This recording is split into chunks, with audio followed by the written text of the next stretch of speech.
Hello दोस्तों, आप लोग कैसे हैं? तो आशा करता हूँ आप लोग बहुत ही अच्छे होंगे। पिछले वीडियो हमने आपको संधि चैप्टर खत्म किए हुए थे। आज का जो मेरा टॉपिक है वो समास है। ठीक है, इसके बारे में पूरे विस्तार से चर्चा करेंगे। चलिए, उससे पहले जो भी नए स्टूडेंट हैं फटाफट चैनल को सब्सक्राइब करके लाइक कर दे। जो भी पुराने स्टूडेंट हैं फटाफट लाइक कर दे। चलिए, तो आइए हम आप लोग अपने टॉपिक पर बात करते हैं। देखिए, सबसे पहले क्या है आपका समास। और समास को इंग्लिश में क्या कहते हैं? कंपाउंड कहते हैं। क्या कहते हैं? कंपाउंड। COMPOUND, कंपाउंड इंग्लिश होता है समास। ठीक है, और यहाँ सबसे पहले समास का अर्थ जानना आपको जरूरी है, बहुत नितांत आवश्यक है। समास का अर्थ क्या होता है? तो समास आपको दो शब्दों से बना है। कितने शब्दों से बना है? दो शब्दों से बना है, जिसमें सम प्लस आस। सम का अर्थ होता है पास तथा आस का अर्थ होता है रखना। सम का अर्थ क्या होता है? पास। और आस का अर्थ क्या होता है? आस का अर्थ रखना होता है। ठीक है, इसका अर्थ यह हुआ, समास वैसे शब्द को कहते हैं जो अपने नजदीकी अर्थ को बताता है। माने कि वो शब्द हम बोले और हमको एहसास हो से वो शब्द माने कि इसके आस इर्द गिर्द में है, जिसको अर्थ हमको समझ में पूर्ण रूप से भाव प्रकट। जैसे गंगा जल है, तो गंगा जल का मतलब क्या? गंगा में जो जल रहता है उसको हम यूज करते हैं, उसको क्या कहते हैं? गंगा जल। सीधे दशानन। दस का मतलब होता है 10, और आनंद का मतलब होता है मुख। जिसके 10 मुख होते हैं उसको क्या कहते हैं? दशानन। उसी तरह चतुर्भुज। चतुर्भुज का मतलब चार होता है, भुज का मतलब होता है हाथ है। जिसके चार चार हाथों के भुजाओ होते हैं उसको क्या कहते हैं? चतुर्भुज। तो ये हमको बोलने से नजदीकी अर्थ की पता बताता है। ऐसे शब्द को हम क्या कहते हैं? समास कहते हैं। समास के डिफरेंस पर इसका अर्थ नहीं कितने शब्दों से बने। ठीक है, फटाफट इसका हिस्ट्री, फिर आप हम समास के डिफरेंशिएशन के बारे में चर्चा करेंगे। ठीक है, जल्दी इसका।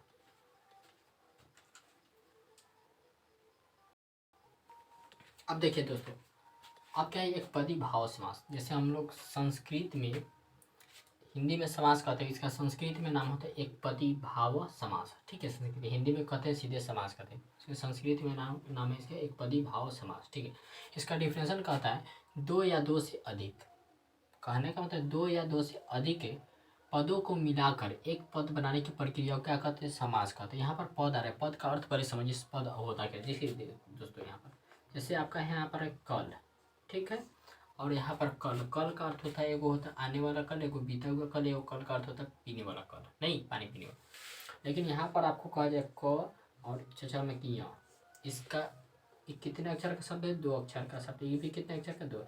पर इसका कोई अर्थ है? नहीं, अर्थ इसका नहीं। कहीं, उसके बाद कंग, कोई अर्थ है? कुछ नहीं होता है। तो ये दो अक्षर वाला ए भी शब्द है, ए भी शब्द है, ए भी शब्द है, तीनों शब्द है। लेकिन आपका इसको भी कर सकते हैं दो अक्षर शब्द, इसको भी कर सकते हैं, इसको पद उसको कहते हैं जिसका आपको शब्द है, इसके साथ साथ इसका अर्थ भी निकलते हैं, तो इसको हम पद कहेंगे। इसको सिर्फ क्या कहेंगे? शब्द कहेंगे। क्या कहेंगे? शब्द। तो कितने? दो अक्षर कहते हैं। ये शब्द कहलाएगा लेकिन पद न कहलाए। क्यों? पद वह कहलाता है जिसका अर्थ निकलता है, वो पद और शब्द दोनों कहलाएगा। ये आपका पद और शब्द दोनों कहलाएगा। ठीक है, और ये सिर्फ शब्द कहलाएगा। ठीक है, तो इसीलिए क्योंकि समास जब भी आप उसका उदाहरण लिखेगा तो अर्थ वाला लिखेगा, इसीलिए इसका डेफिनेशन में लिखाता है दो या दो से अधिक पदों को। आपको अधिक पदों को तो कम से कम दो तो जरूर होगा। जैसे मान के चलिए, अब दुकान में जाते हैं तो 50 पैसे तो चलता नहीं, 1 रुपया चलता है। तो कम से कम तो आपको दुकान में जाने के लिए 1 रुपया तो चाहिए। अगर आप तो 2 रुपये में तो और अच्छा है ना? तो वही है, दो या दो से कम दो पद चाहिए समास के लिए।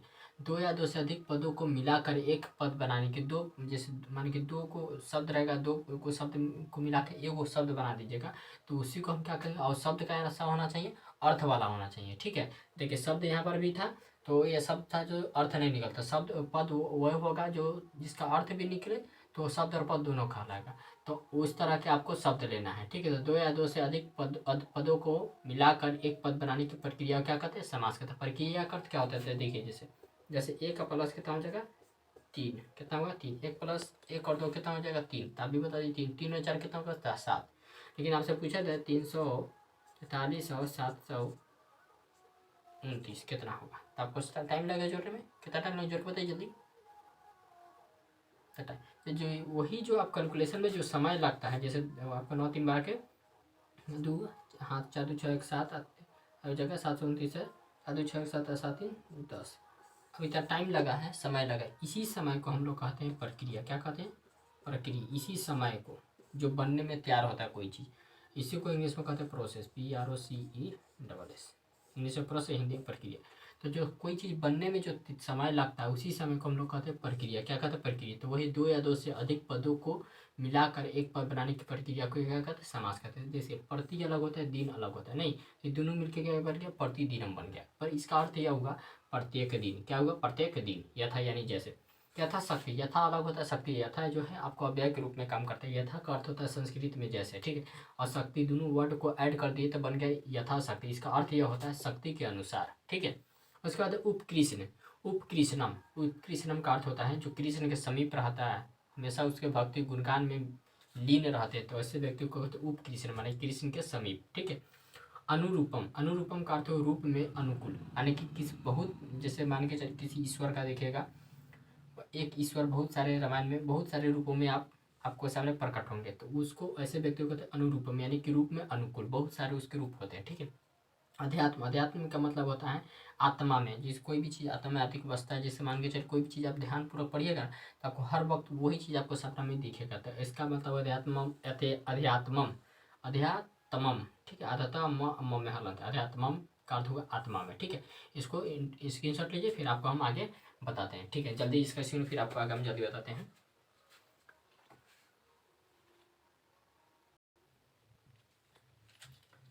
अब देखिए दोस्तों, समस्त पद है, क्या है? समस्त पद। समस्त पद किसे कहते हैं? तो समासिक प्रक्रिया के बाद, समासिक प्रक्रिया के बाद बनने वाले नए शब्द को, समासिक प्रक्रिया के बाद बनने वाले नए शब्द को समस्त पद कहते हैं। जो नया शब्द बनकर तैयार होता है, आपको बताए हुए थे प्रक्रिया का, ठीक है।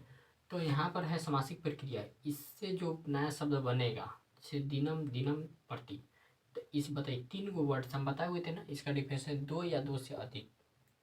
तो कभी दो वो शब्द रहेगा और जो शब्द रहेगा अर्थ वाला रहेगा, तो दो हो या दो से अधिक हो तो और अच्छी बात है। कभी आपको दो मिलेगा या दो से अधिक ही मिलेगा, तीन भी मिलेगा, चार ही मिलेगा। तो दिनम, दिनम, प्रति, इसका तीनों का अर्थ हुआ यानी कि प्रतिदिनम। आपको हम बताए हुए थे ना, यानी कि आपको क्या बताए हुए थे, इसका एग्जाम्पल आपको बताए हुए थे, आपको जो भी इसका एग्जाम्पल हम बताएंगे एकदम करेक्ट। तो क्या कहते हैं? प्रत्येक दिन, ठीक है। थोड़ा देर पहले उसके बाद कृष्ण से, कृष्ण से समीपम, इसका मतलब जो कृष्ण के समीप रहते हैं, इसका मतलब उपकृष्णम, यानी कि जो कृष्ण, उप माने समीप, कृष्ण माने कृष्ण, जो कृष्ण के समीप रहते हैं, ठीक है। उसके बाद आत्मनि अधि, आत्मनि अधि, इसमें भी दो पद है। आत्मनि अधि, इसका अर्थ हुआ नया शब्द बन के, इसका क्या, इसी से आत्मनि अधि से क्या बना हुआ है? अध्यात्म बना हुआ है, नहीं तो नया शब्द बन के इसी को हम क्या कहेंगे? समस्त पद कहेंगे। नया शब्द बना, इसी को समस्त पद कहेंगे। उसके बाद विघ्ना, विघ्ना नाम अभाव, ठीक है, यानी कि विघ्ना नाम, विघ्न का मतलब होता है कोई भी चीज घटना, ठीक है। तो वक्र, इसका अर्थ होता है नी, रेफ है तो नी, और निर, वी आधा घ न म में हलक, निर्विघ्न, यानी कि दो शब्द से आपका एक शब्द बना। तो इसीलिए इसका डिफरेंस समास के दो या दो से अधिक, तो कभी दो मिलेगा तो कभी दो, दो मिलेगा या कभी तीन मिलेगा, कभी चार, तो दो से अधिक हो सकता है, लेकिन कम से कम दो रहेगा। बताइए, तो कभी भी एक है किसी में नहीं, कहीं दो, यहाँ पर तीन है तो ये दोनों में दो है, दोनों में दो, अधिकतर आपका दो आएगा, लेकिन कभी कभी तीन है, कभी कभी चार आ जाता है, ठीक है। जैसे यहाँ पर आपको आ गया, ठीक है। तो इसका अर्थ ये हुआ, तो जो नया शब्द बनता है उसी को हम क्या कहते हैं? समस्त पद कहते हैं। देखिए अभी नया शब्द को तो समस्त पद कहेंगे, हमको ये भी मालूम है, लेकिन कह देगा आपसे प्रतिदिन कौन समास है, तो यहाँ पर तो कोई आदमी पूछेगा प्रतिदिन कौन समास, तो एक तरह से इसको समासो भी कहिएगा। तो याद रखिए स्टार पॉइंट में से समस्त पद को ही नया शब्द भी कहते हैं, समास भी कहते हैं और समस्त पद भी कहते हैं, नहीं यानी कि आप पूछा जाए एग्जाम में से समस्त पद किसे कहते हैं, तो बोलिएगा डिफरेंस समासिक प्रक्रिया के बाद, इस समासिक प्रक्रिया जो बनने में जो बनता है ना, उसको हम समासिक प्रक्रिया कहते हैं, ठीक है। जो बनता है कोई चीज उसका नाम होता है समासिक प्रक्रिया के बाद जो नया शब्द बनकर अभी ये बन रहा है, तीन गो शब्द है, तीनों मिलकर बना है प्रतिदिन। एगो नया शब्द बन गया, अलग अलग था, पहले दिन था, दिन दम था, दिनम था, प्रति तो अलग अलग था, तो अलग अलग था, तो अलग अलग बोल रहे थे, अब फिर तीनों को जोड़ के बनाया था क्या? प्रतिदिन। तो इसका एगो नया शब्द बन गया प्रतिदिन, तो इसी को हम लोग क्या कहते हैं? समस्त, समस्त पद कहते हैं, नहीं। फटाफट चलिए इसका स्क्रीन फिर आपको हम आगे बताएंगे, ठीक है। चलिए जल्दी कीजिए इसको।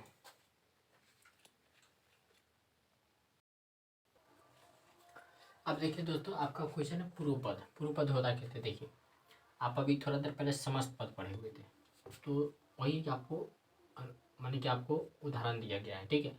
समस्त पद में पहले वाले पद को क्या कहते हैं? पूर्व पद कहते हैं। तो समस्त पद किसे कहते हैं? नया शब्द को ही समस्त पद कहते थे, तो नया शब्द में पहले वाले पद को भी पूर्व पद, नया शब्द भी कह सकते हैं या समस्त पद भी कह सकते हैं, आपको जो माने वो कह सकते हैं, ठीक है।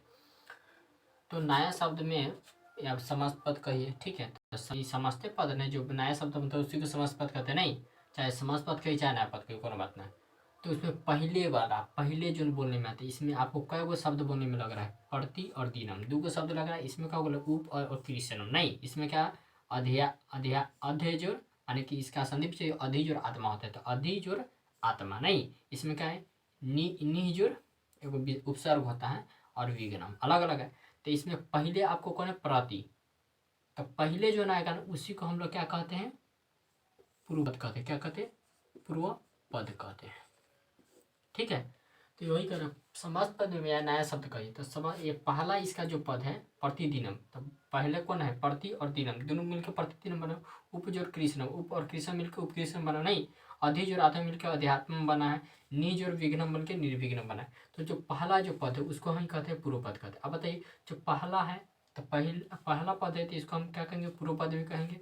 इसका एक और नाम बोल सकते हैं, पहला पहले आया तो पूर्व पद भी कह सकते हैं, या पहला पद शुरू में है तो शुरुआत पद भी कह सकते हैं, ठीक है। और आपको ये बहुत सारा नाम भी दे सकते हैं। और शुरू वाला चीज़ को हम एक चीज़ और कहते हैं, देखिए इसका कितने नाम से हम बोल सकते हैं। ये तो आप कहिएगा, आपको पूर्व पद कहिएगा, क्या कहिएगा, पूर्व पद कहिएगा। पूर्व पद दूसरा का ले लीजिए आप, इसको कह सकते हैं शुरुआत पद, शुरू में है इसीलिए शुरुआत पद भी कह सकते हैं, शुरुआत पद भी कह सकते हैं। तीसरा का ले लीजिए प्रारंभ, प्रारंभ का मतलब भी कथी होता है, शुरुआती होता है ना, तब प्रारंभ पद भी कह सकते हैं नहीं। इसके बाद चौथा ले लीजिए इसको आरंभ, आरंभ का मतलब भी क्या होता है, शुरुआत होता है। आरंभ का मतलब क्या होता है, शुरुआती, आरंभ का आरंभ पद भी कह सकते हैं। पांचवा ले लीजिए इसको पूर्वांग, पूर्वांग का मतलब होता है पहला होता है पूर्वांग, पूर्वांग का मतलब क्या होता है, पूर्वांग पद। तो इसको कितने नामों से जानते हैं, पूर्व पद भी कह सकते हैं, शुरुआत पद भी कह सकते हैं, प्रारंभ पद भी कह सकते हैं, आरंभ पद भी कह सकते हैं, पूर्वांग पद भी कह सकते हैं, और छठा है वो पहला पद भी आप कह सकते हैं, पहला पद भी कह सकते हैं। तो इस पूर्व पद का 6 नामों से जानते हैं। पहला पद भी इसको कह सकते हैं, पूर्वांग पद भी कह सकते हैं, शुरुआत पद भी कह सकते हैं, प्रारंभ पद भी कह सकते हैं, आरंभ पद भी कह सकते हैं, पूर्व पद भी कह सकते हैं। तो समास में या नया शब्द कहिए, नया शब्द कहिए, चाहे समास पद कहिए चाहे समास कहिए नहीं, काहे कि नया शब्द को ही समास पद कहते हैं, और उसी को कोई आदमी कहता है ये तो समास पद है, ऐसे को कोई आदमी नहीं कहेगा प्रतिदिन हम कौन समास है, तो हम समास ही ना कह रहे हैं, कौन समास है। तो आपसे कहते हैं प्रति, तो यहाँ पर जो पहला शब्द होता है उसी को हम क्या कहते हैं, पूर्व पद भी कहते हैं, शुरुआत पद भी कहते हैं, प्रारंभ पद भी कहते हैं, आरंभ पद भी कहते हैं, पूर्वांग पद भी कहते हैं, पहला पद भी कहते हैं। तो पूर्व पद को हम सिर्फ 6 नामों से जानते हैं, ठीक है। तो चलिए फटाफट इसका स्क्रीनशॉट फिर हम आपको आगे बताते हैं। इसका 2 डिफरेंस, ऐसे बोलेंगे समास पद में पहले वाले पद को पूर्व पद कहते हैं, या समास में पहले वाले पद को पूर्व पद कहते हैं ना, या नया शब्द में पहले वाले पद को पूर्व पद कहते हैं, ठीक है। इसके फिर आपको आगे हम बताते हैं। ये सब आपको इससे तीर्थ निकट तक आप अलग अलग ऐसा करके लिख लीजिएगा पूर्व पद, इसका ऐसा करके लिख लीजिए, इसका ऐसा करके लिख लीजिए पूर्व पद, ठीक है। इसमें भी आपको पूर्व पद लिख दिए, आपको मालूम होगा पूर्व पद कौन है, ठीक है। चलिए तीर्थ निकट करके आप लिख लीजिएगा। अब देखिए दोस्तों उत्तर पद, उत्तर पद क्या है, समास पद में बाद वाले पद को क्या कहते हैं, उत्तर पद कहते हैं। सेम है जैसे पूर्व पद है, अब इस पहले था प्रति तो इसको पूर्व पद कहते हैं। अब इसमें बाद में कौन है, दीनम है, इसमें कौन है बाद में कृष्णम है, इसमें कौन है आत्मा है। संधि विच्छेद करने पर आपको ऐसे बताए हुए थे अधिज और आत्मा अध्यात्म है ना, इसमें कौन है विघ्नम है। तो जो अंत में रहता है इसको हम ही इसको क्या कहते हैं, उत्तर पद कहते हैं। क्या कहते हैं, उत्तर पद, ठीक है। तो जो अंत में रहता है, अब बताइए अंत में है तो उत्तर पद का है, अंत में तो अंतिम पद भी कर सकते हैं, ठीक है। ये पहले था तो पहला पद भी, बाद में ये पहला है ये दूसरा है तो दूसरा पद भी कर सकते हैं, ठीक है। तो इसको आपको कितने नाम है तो बता देते हैं। इसका एक नाम है उत्तर पद भी आप कह सकते हैं, ठीक। दूसरा का नाम देखिए उत्तरांग भी कह सकते हैं, उत्तरांग, उत्तरांग पद भी आप कह सकते हैं, ठीक है। दूसरा पद भी कह सकते हैं, दूसरा, दूसरा पद भी कर सकते हैं, ठीक है। इसके बाद है आपको अंतिम पद भी कर सकते हैं, अंतिम,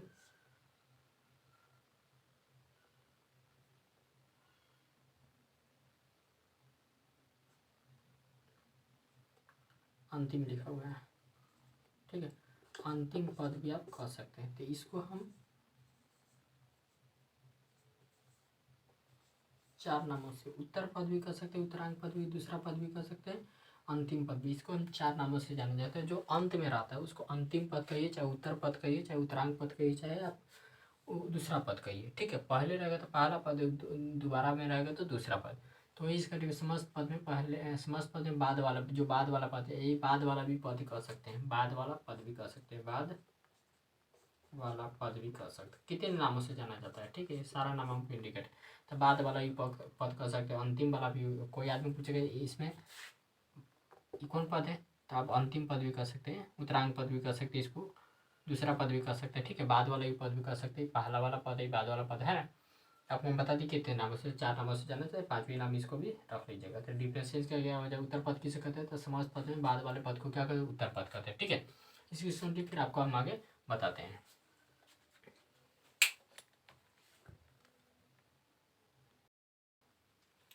अब देखिए दोस्तों, यहाँ पर है विग्रह।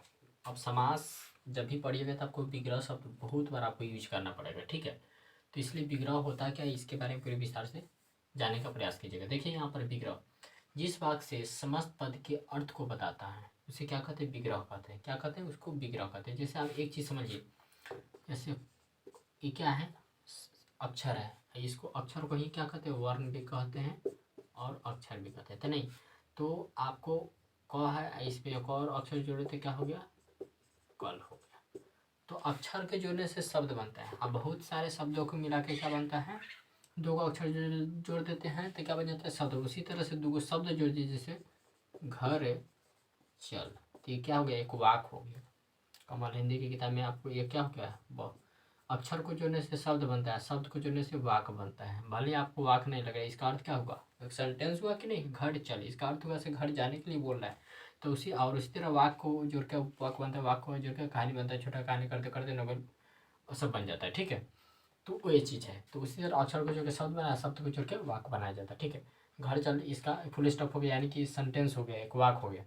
तो जिस भी वाक से समस्त पद के अर्थ को, समस्त पद क्या है यहाँ पर है, अर्थ को बताता है, इसका अर्थ के हमको बताएगा जिस वाक से, उसे क्या कहेंगे, विग्रह कहेंगे। और वाक्य बनता कैसे है, जहाँ 2 शब्द हुआ वो क्या हो जाएगा, आपका वाक बन जाएगा। तो यहाँ पर देखिए कै गो शब्द है, 1 2 3 अलग अलग लिखा हुआ है, ठीक है, बन गया, वाक बन गया। 1 2 2 है, वाक बन गया। 1 2 कै गो है, 2 ये वाक बन गया। एक ही जगह लिखा है तो क्या है, शब्द है। कोई भी अक्षर को एक जगह कर दीजिएगा, माने कि देखिए अलग अलग है तो अक्षर है, क अलग था, ल अलग था तो अक्षर था, एक जगह कर दिए तो शब्द बन गया। उसी तरह घर अलग कर दीजिएगा और इसको अलग कर दीजिए, ऐसे कर दिए तो कथी हो गया, शब्द हो गया। अब ये सबको, इसको एक जगह कर दिए, एक जगह कर दीजिएगा तो कथी हो जाएगा, आपका घर चलिए, यानी कि वाक हो गया। अलग अलग है तो शब्द है, एक जगह कर दिए तो ये क्या हो गया, इसका अर्थ हुआ आपको घर चलिए, यानी कि वाक हो गया। तो उसी तरह एक जगह है दिनम दिनम दिनम प्रति, इसका मतलब बहुत सारे शब्द है, शब्द इसका 3 गो शब्द है, इसका मतलब एक जगह, इसका मतलब कहते हैं वाक हुआ नहीं। तो वही कह रहा है, जिस वाक से, ये वाक है एक तरह से, जिस वाक से समस्त पद के, समस्त पद है प्रतिदिनम उपकृष्णम और अध्यात्म, समस्त पद के अर्थ को बताते हैं। तो समस्त पद है, इसका अर्थ को यह क्या बता रहे हैं, ये अर्थ को बता रहे हैं। कौन बता रहे हैं, जैसे प्रति, अभी एक जगह लिखा हुआ कोई चीज़, जैसे लिखा रहता है, आपको लिखा रहता है जैसे विद्यालय, इसका मतलब क्या होगा, आप विद्यालय लिखे तो अर्थ नहीं होगा, लेकिन अलग संधि कीजिएगा, विद्या जोड़ा ले, विद्या का मतलब विद्या, आलय का मतलब घर, अलग अलग करने से हमको अर्थ पता चलता है। तो उसी तरह इस समास को अलग अलग किए हैं तो इसका अर्थ को पता चलता है। तो इसी को अर्थ को बताने वाला कोई क्या कहते हैं, विग्रह कहते हैं। ये अर्थ जो बताया है प्रत्येक दिन, ये कौन बताया है, विग्रह है ना, बताया है, यही ना बताया, दिनम दिनम दिनम। तो एक वाक है और यही वाक हमको अर्थ बताया है ये, तो इसी को हम लोग क्या कहते हैं, विग्रह कहते हैं। वही कहे, जिस वाक से समस्त पद के, इसी वाक से असमस्त पद यह है, इसका अर्थ को बताया है ये सब नहीं, तो इसी को हम क्या कहेंगे, विग्रह कहेंगे। ठीक है, तो प्रतिदिनम का विग्रह क्या होता है, दिनम दिनम प्रति, है ना, इसका अर्थ क्या होता है, प्रत्येक दिन। उपकृष्णम का तो क्या होता है, इसका विग्रह कृष्ण स, कृष्ण स, जैसे समास पढ़ेंगे तो इसका सिया का अर्थ क्या होता है, बालकस्य, है ना, रमस्य, यानी कि बालक के, बालक काकी के, है ना, तो राम के समीप, माने कि राम के नजदीक रहता है, उसको कृष्ण सर पे, है ना। आत्मनि अधि, आदमी कहते हैं रग रग में, मन में हमको आत्मा बदे, तो इस तरह से आपको होता है। ठीक है, तो विग्रह समझिए, विग्रह क्या होता है, तो समस्त पद के आपको अर्थ को बताता है। इस समस्त पद, इसका अर्थ को ये वर्ड वाक बताता है, इसी को हम क्या कहते हैं, विग्रह कहते हैं। ठीक है, तो आपको समास विग्रह ऐसा है। तो फटाफट इसका स्क्रीनशॉट लीजिए, हमको पूरा में आपको समझ में आएगा। चलिए फिर आपको हम आगे बताते हैं, जल्दी कीजिए।